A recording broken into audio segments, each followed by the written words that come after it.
Welcome to Recipes for 7 Life. It is time to make pierogies, folks, and my friend Darlene from Yeah Pierogi is going to simplify this for us, right? Absolutely. All right, Darlene, so tell us where we start. So first we want to make our eggless pierogi dough. Okay. We start very simple, making it with flour, warm water, olive oil, and salt. Okay, and this is how your dough should look, right? Yes, it should look like this and it should feel like Play-Doh. Okay, perfect.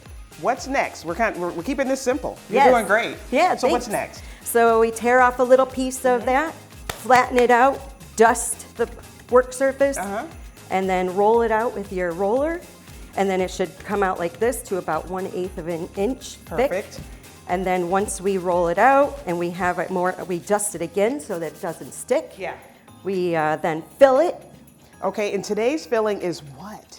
It's buffalo chickpea. Oh, So- I'm excited. What's in this mix for the buffalo chickpea? I'm gonna try. It's chickpeas, Frank's hot sauce, and my special seasoning. And then we also have farmer's cheese, which I make myself from scratch. So it's farmer's cheese, sauteed onions, and I saute it with some olive oil and my special seasoning as well. Okay, so I love this chickpea.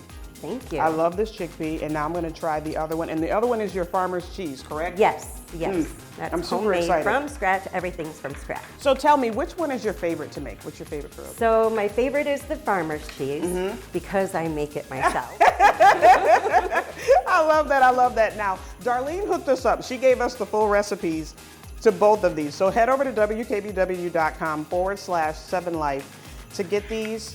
I promise you will love them because I do. I would share, but they're too good. So. That's okay. You eat it. Enjoy. Recipes for 7 Life would like to thank Acme Cabinet Company and Clothes Mentor.